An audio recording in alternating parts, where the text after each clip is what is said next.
এবার লক্ষ্মীর ভান্ডার প্রকল্পের মহিলারা পাবেন ব্যাংক অ্যাকাউন্টে সরাসরি ৫,০০০ টাকা করে। আরও একটি প্রকল্পের কথা ঘোষণা করলো মুখ্যমন্ত্রী মমতা বন্দ্যোপাধ্যায়। হ্যাঁ বন্ধুরা, তাহলে এই প্রকল্পে আপনারা কিভাবে ৫,০০০ টাকা করে পাবেন ব্যাংক অ্যাকাউন্টে, তার জন্য আপনাদের কি করতে হবে, এই মুহূর্তে রাজ্য সরকারের তরফ থেকেই বা কি ঘোষণা করা হয়েছে, সমস্ত কিছু জানাবো আজকের এই ভিডিওতে। তো আশা রাখবো ভিডিওটিতে আপনারা প্রত্যেকেই প্রথম থেকেই শেষ পর্যন্ত সঙ্গে থাকবেন এবং নতুন হয়ে থাকলে চ্যানেলটিকে সাবস্ক্রাইব করে পাশের দেওয়া বেল আইকনটিকেও প্রেস করে অল নোটিফিকেশনটিকে বাজিয়ে দেবেন। দেখুন বন্ধুরা, আপনারা প্রত্যেকেই জানেন যে লক্ষ্মীর ভান্ডার প্রকল্প আমাদের পশ্চিমবঙ্গের একটি জনপ্রিয় প্রকল্প। এই প্রকল্পের টাকাও কিন্তু সদ্য বাড়িয়েছে মুখ্যমন্ত্রী মমতা বন্দ্যোপাধ্যায়।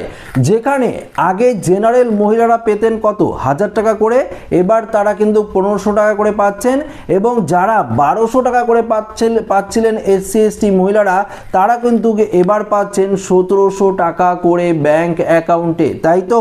তবে এবার আপনাদের জন্য রয়েছে আরও একটি দারুণ সুখবর। এবার এই মহিলারাই পাবেন ব্যাংক অ্যাকাউন্টে ৫,০০০ টাকা। তো কিভাবে পাবেন, কি সেই প্রকল্প জেনে নেব।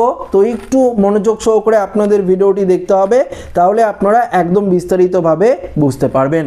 দেখুন, পশ্চিমবঙ্গ সরকারের এই প্রকল্পের মাধ্যমে রাজ্যের মহিলারা পাচ্ছেন ৫,০০০ টাকা। লক্ষ্মীর ভান্ডারের সুবিধাকেও টেক্কা দিচ্ছে এই নতুন প্রকল্প। দেখুন, কারা পাবেন এই টাকা, পাশাপাশি এই প্রকল্পের সুবিধা পেতে কি কি যোগ্যতার প্রয়োজন, তা জানতে আজকের এই ভিডিওটি আপনাদেরকে দেখতে হবে। দেখুন, পশ্চিমবঙ্গের মহিলাদের আর্থিকভাবে স্বাবলম্বী ও আত্মনির্ভর করে তুলতে মুখ্যমন্ত্রী মমতা বন্দ্যোপাধ্যায় রাজ্যের বিভিন্ন জনকল্যাণমূলক প্রকল্প কিন্তু চালু করছে।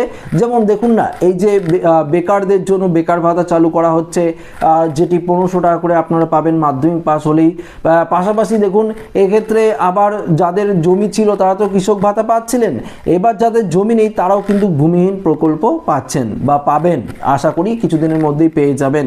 দেখুন, আরও একের পর এক নতুন নতুন জনমুখী প্রকল্প কিন্তু নিয়ে আসছে মুখ্যমন্ত্রী মমতা বন্দ্যোপাধ্যায়। তেমনই মহিলাদের জন্য এই প্রকল্পটির কথা বলা হয়েছে। যেমন এখানে কি বলেছে, পশ্চিমবঙ্গ সরকারের লক্ষ্মীর ভান্ডার প্রকল্প বর্তমানে বাংলার কোটি কোটি মহিলার আর্থিক সহায়তার অন্যতম একটি প্রধান কিন্তু উৎস হয়ে দাঁড়িয়েছে। প্রতিটি রাজ্যের বাজেটে এই প্রকল্পের ভাতার পরিমাণ ৫০০ টাকা করে বৃদ্ধি পাওয়ায় এখন সাধারণ শ্রেণীর মহিলারা মাসে ১৫০০ টাকা, তপশিলি জাতি এবং উপজাতি এসসি এসটি মহিলারা মাসে ১৭০০ টাকা করে সরাসরি ব্যাংক অ্যাকাউন্টে পাচ্ছেন। এই টাকা কেবল প্রতিদিনের খরচ মেটানোর জন্য নয়, বরং সঠিক পরিকল্পনা করলে এটি মহিলাদের এক বিশাল আমানত ও ভবিষ্যৎ তহবিল তৈরি করতে সাহায্য করতে পারে। তবে মমতা বন্দ্যোপাধ্যায়ের নেতৃত্বে মহিলাদের জন্য চালু করা হচ্ছে আরও একটি প্রকল্প, যেখানে লক্ষ্মীর ভান্ডারের মতো ১৫০০ ও ১৭০০ টাকা নয়, মহিলারা পাবেন এক ধাক্কায় ৫,০০০ টাকা। একদম ঠিকই শুনেছেন, রাজ্যের এই মহিলারা অর্থাৎ এই মহিলাদের কিন্তু ৫,০০০ টাকা করে দেওয়া হবে। দেখুন, লক্ষ্মীর ভান্ডারে তো আপনারা পাচ্ছেন, এবার একটি নতুন প্রকল্প চালু করা হচ্ছে, জনমুখী প্রকল্প, যেই প্রকল্পে আপনারা এক ধাক্কায় ৫,০০০ টাকা ব্যাংক অ্যাকাউন্টে পাবেন।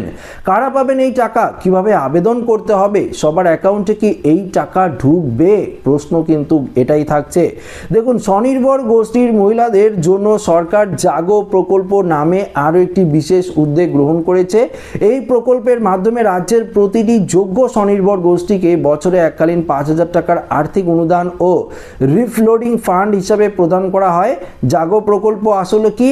জাগো প্রকল্প হলো পশ্চিমবঙ্গ সরকারের স্বনির্ভর গোষ্ঠী ও স্বনির্ভর যুক্ত দপ্তরের অধীনে পরিচালিত একটি উদ্যোগ। দেখুন, এই জাগো প্রকল্প, যদি আপনারা স্বনির্ভর গোষ্ঠী দলের মহিলা হয়ে থাকেন, তাহলে আপনারা এই প্রকল্পে কিন্তু আবেদন করতে পারবেন। দেখুন, এখানে কি বলেছে, স্বনির্ভর গোষ্ঠীকে অবশ্যই পশ্চিমবঙ্গ সরকারের অধীনে নিবন্ধিত হতে হবে এবং এর সদস্য শুধুমাত্র মহিলারাই পাবেন। দ্বিতীয়ত বলেছে, গোষ্ঠীকে অন্তত ১ বছর পুরনো ও সক্রিয় হতে হবে। তৃতীয় দ্বিতীয়ত বলেছে গোষ্ঠীর নিজস্ব ব্যাংক অ্যাকাউন্ট থাকতে হবে অন্তত 6 মাসের পুরনো হওয়া আবশ্যক। 4 নম্বর বলেছে ব্যাংক অ্যাকাউন্ট ন্যূনতম 5,000 টাকা ব্যালেন্স জমা রাখতে হবে। 5 নম্বর বলেছে ওই স্বনির্ভর গোষ্ঠীকে আগে ব্যাংক থেকে কোনো ক্যাশ ক্রেডিট লিমিট বা টার্ম লোন গ্রহণ করতে হবে, তাহলেই কিন্তু এই প্রকল্পের সুবিধা আপনারা পাবেন। এবং এই প্রকল্প আপনারা জেলা স্তরে থেকে বা আপনারা যে স্বনির্ভর গোষ্ঠীর যে হেড রয়েছে সেখান থেকেও কিন্তু আপনারা এই প্রকল্পের যে ফর্ম সেটি আপনারা সংগ্রহ করতে পারবেন। সরাসরি আপনাদের ডিবিটি ডাইরেক্ট ট্রান্সফার হবে 5,000 টাকা ব্যাংক অ্যাকাউন্টে। রাজ্য সরকারের লক্ষ্য হলো এই প্রকল্পের মাধ্যমে 10 লক্ষ স্বনির্ভর গোষ্ঠীকে সহায়তা করা, যার ফলে সরাসরি প্রায় 1 কোটি মহিলা উপকৃত হবে। স্বনির্ভরতার পথে রাজ্যের মহিলাদের এগিয়ে যেতেই কিন্তু জাগো প্রকল্পর কথা ঘোষণা করেছে মুখ্যমন্ত্রী মমতা বন্দ্যোপাধ্যায়। এবার আপনাদেরকে বিষয়টা একটু শর্টে বুঝিয়ে দিই। দেখুন, মহিলাদের স্বনির্ভর করার জন্যই কিন্তু মুখ্যমন্ত্রী মমতা বন্দ্যোপাধ্যায় এই জাগো প্রকল্প ঘোষণা করেছে। এমনিতে তো আপনারা পাচ্ছেন, লক্ষ্মীর ভাণ্ডার প্রকল্পে তো আপনারা টাকা পাচ্ছেন, সেটি আমি বাদ দিলাম। তো জাগো প্রকল্পে আবেদন করতে গেলে আপনাদের স্বনির্ভর গোষ্ঠীর দলের সদস্য হতে হবে, সেটি 1 বছরের পুরনো সদস্য হতে হবে।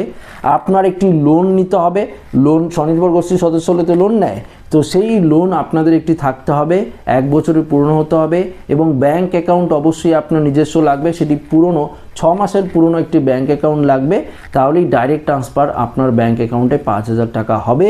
রাজ্য সরকারের তরফ থেকে এই অনুদান কিন্তু দেওয়া হচ্ছে। তো বুঝতেই পারলেন, এর জন্য স্বনির্ভর গোষ্ঠীর সদস্য কিন্তু অবশ্যই আপনাদের হওয়া আবশ্যক, না হলে কিন্তু এই প্রকল্পের সুবিধা আপনারা পাবেন না। তো আশা রাখবো এই ভিডিওটিতে আপনাদেরকে সঠিক ইনফরমেশন দিয়ে হেল্প করতে পেরেছি। তো ভিডিওটি ভালো লাগলে লাইক করবেন, বন্ধুদের সাথে শেয়ার করবেন, নতুন হয়ে থাকলে চ্যানেলটিকে সাবস্ক্রাইব করে আমাদের সঙ্গে জুড়ে থাকবেন। ধন্যবাদ।